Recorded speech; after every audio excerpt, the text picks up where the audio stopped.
ብሩክ ያለበትን አውቀነዋል። ስለ ብሩክ እያሰብኩ ነው። የብሩክ ቤተሰቦች ዝና ግን ውስጂ እንዲህ በጥርሴ ዝንጥልጥል ነው ግን እሱ ልጅ ማረጎሽ ማለት ከዝና ጋር አስታርቂ።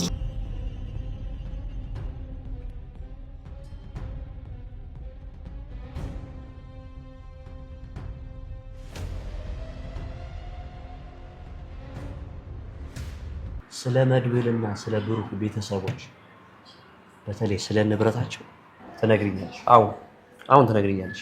እሺ እነግርሃለሁ። ብል እስር ቤት የኖረ እከካም ደሃ ነው። ለዛም ነው የተዳፈረ። ስለሱ ማና የብሩክ ቤተሰቦች? የብሩክ ቤተሰቦች መካከለኛ ናቸው። ያው ቤት አላቸው፣ ግን እናቱም አባቱም በህይወት የሉም። ደሃ ናቸው እንዴ? ግን ለምን ጠየቅ? ኧረ መድኃኒዓለም አንቺ ሴትዮ ኧረ አትጠይቂኝ አልኩሽ እኮ አንቺ። እሺ እንዴ አውቀሻው እንደምታስጮኝ። ብሩክ አምልጦ ወጣ። እነ መድብልና እነ ምሳሌ በጣም ደስተኛ ሆኑ።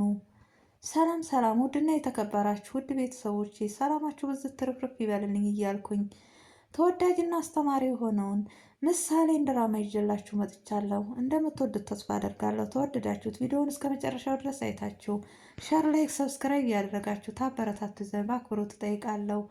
እነ መድብል ብሩክ ያለበትን ሁኔታ በማወቃቸው በጣም ደስተኛም ሆነዋል። ዳጣና መድብል አንድ ቦታ ቁጭ ብለው ስለ ብሩክ እየተነጋገሩም ነበረ። ዳጣ ስለ ብሩክ ያላትን መልካምነት ስታወራም ነበረ። ብሩክ መልካም ሰው ነው፣ አባት ታላገኝሽ አባት ሆንሻለሁ እያለ እያወራኝም ነበረ። ነገር ግን ደስታችንን ሳልጨርሰው በዛው ጠፍቶ ቀረን ብላም ትለዋለች።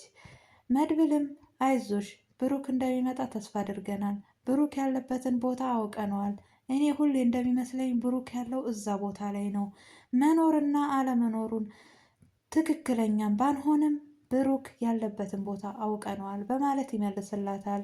እሷም እንግዲህ ያለበት ሁኔታ ታልተታወቀ ለምንድን ነው ታዲያ ገብተን የተረፈው ይትረፍ፣ የዳነው ይዳን፣ እንግዲህ የተረፈው ይትረፍ፣ ያለቀው ይለቅ፣ ለምን አንገባም፣ ለምን ሰብረን አንገባም ብላም ትለዋለች። እንዳደረግሽው ይቆጠራል፣ ትክክለኛ ባንሆንም ያለበትን ቦታ ግን እዛ እንደሆነ ይሰማኛል ብሎም ይለታል። ታዲያ ለምንድን ነው ሞገስ ትክክለኛ መረጃ አልያዝንም ብሎ የሚለኝ ብላም ትለዋለች።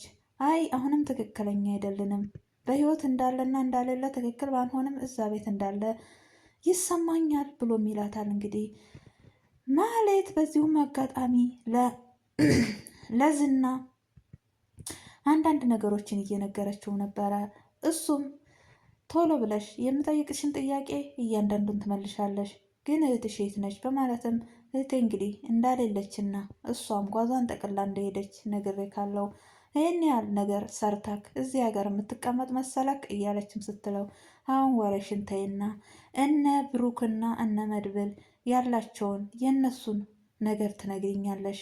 ሀብታም ናቸው? ደሃ ናቸው? ቤተሰቦቹስ እንዴት ናቸው? በማለትም ይጠይቃታል። ለምን ጠየቅከኝ ትለዋለች። ለምን ጠየቅከኝ ብለሽ አትጠይቂኝ፣ ምንም አይነት ጥያቄ አትጠይቂኝ። እስከ ዛሬም ድረስ ከኔ ጋር ስትሰሪ የነበረው ዝም በማለትሽ ነው። አሁንም ቢሆን የምጠይቅሽን ጥያቄ በስርዓት መልሽልኝ እንጂ ምንድን ነው ብለሽ እንዳትጠይቂኝ ብሎም ይላታል። እሷም እንግዲህ እሺ በማለት እያዳመጠችው ነበረ። እሺ እነ ብሩክ ምንድን ነው ያላቸው ቤተሰቦቹስ መድብልስ ብለው ይላታል። መድብል እስር ቤት እንደነበረና ምንም እንዳሌለው ትነግረዋለች። ብሩክም ቤተሰቦቹ ቤት እንዳላቸውና ቤተሰቦቹ በህይወት እንዳሌሉ ትነግረዋለች። እና ቤታቸው እንዴት ነው? ቤታቸው የምድር ቤት ነው? ደህና ናቸው ማለት ነው? አይ መካከለኛ ናቸው። እና ቤቱ ቢሸጥ ስንት ብር ያወጣል በማለት ይጠይቃታል። እሱን አላቅም በማለትም እንግዲህ ትመልስለታለች። እህቷም እንግዲህ በተኛችበት ሞገስ ከኔ ተኝቷል፣ ተነስ ተነስ እገልካለሁ እያለች በህልሟም እየቃዠችም ነበረ። በዚሁም አጋጣሚ ማህሌት እንዴ ምን እያልሽ ነው? ሞገስም ከአንቺ ተኝቶ ነበረ? አንቺ ልክስክስ እያለች አንዳንድ ነገሮችን እያወራቻትም ነበረ። በጣም ተናደም እያለች ይህን ከማድረግሽ በፊት ከዝና ጋር ተስማምተሽ ቢሆን ይሻልሽ ነበረ፣ ዝና ከሚገልሽ መድብል ቢገልሽ ይሻልሽ ነበር እያለች እንግዲህ ተተነሳችም ወዲያ አንዳንድ ነገሮችን እየነገረቻትም ነበር። አሁን ተመልሰሽ ተኝም ብላም ትላታለች።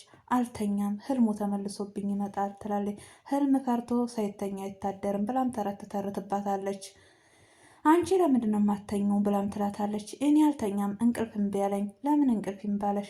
አይ ብሩክ የት እንዳለ ምን እንደሆነ ለምን ጠፍቶ እንደቀረ ግራ ይገባኛል፣ ግራ ገብቶኛል ትላታለች። አላቅም ለእኔም ብላ እሷም ጥያቄ ይሆንባታል። በዚሁም አጋጣሚ ማህሌት ደላላው ደውሎም ነበረ። ደላላው ሲደውል ስልክ አታነሳም፣ ስልኩን እያየችው አታነሳም ነበረ። በመጨረሻም ስልኩን አንስታለች።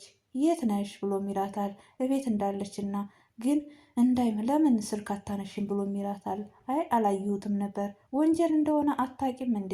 ምንድን ነው ወንጀሉ? ወንጀል ማለት የሰው ሚስት በስርዓት በእንደዚህ አይነት መልኩ ማዋራት ወንጀል እንደሆነ አታውቅም ብላም ትለዋለች። ይሄ ለኛ ወንጀል አይደለም። አሁን ለማንኛውም እመጣለሁ ብሎም ይላታል። ዛሬ እኮ ቀጠሮ አለን እመጣለሁ ብሎም ሲላት አይ እንዳትመጣ ባለቤቴ የለም ብላም ትለዋለች። እንዲያውም አጋጣሚ ጥሩ አጋጣሚ ነው እመጣለሁ፣ እየነዳው ነው፣ በ15 ደቂቃ እዛ ደርሳለሁ ብሎም ሲላት በጣም ትደነግጥና ወደ ሞገስ ጋር ትደውላለች።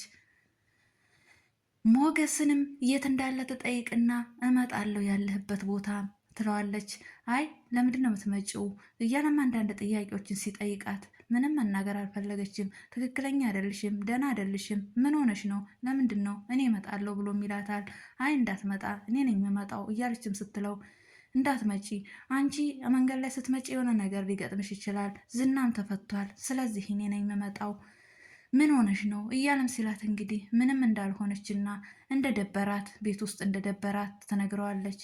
በቃ ናፍቄሽ ተሆነ እኔ እመጣለሁ በማለትም እንግዲህ እሱ እየሄደ እያለ እሷም ተደላላው ጋር እያወራችም ነበረ።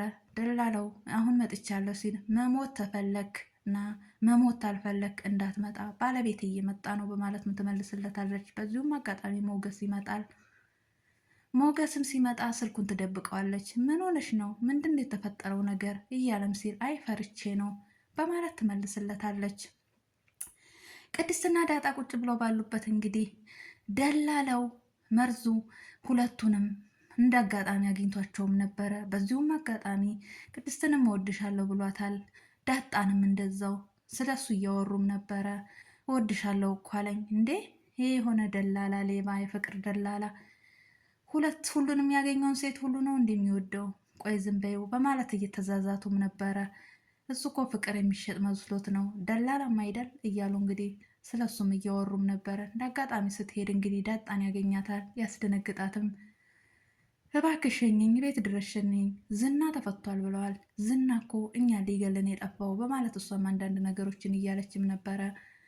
መርዙም እንግዲህ የታባቱ እኔ ገለዋለሁ የት ነው ያለው በማለትም ሲል ብቻ ግን እንዳታወራ፣ እንደዚ አይነት ወሬ ስታወራ እንዳይሰማ፣ ከሱ የበለጠም ኃይለኛ አለ፣ እሱ ታገኘክ መነጫጽሮ ይገልካል በማለት እንግዲህ አንዳንድ ነገሮችን እያወሩ እያለ በመሀል ይደወልለታል። የሱ ስልክ 10 ጊዜ ይደወላል።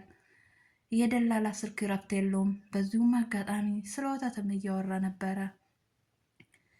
እሷም እንግዲህ ያው በቃ ጀመረ በማለት እኔ ዝናን በሩቁ ባገኘው ጥየው ነው በሩቁ ነው ጥየው የምጮኸው በማለት ጥለው ታጠገቡ ትሄዳለች። ውድ ቤተሰቦች ለዛሬ ይህንን ይመስላል። በሌላ ቪዲዮ ውስጥ የምንገናኝ። ሰላም ሆኑልኝ። ባይ ባይ።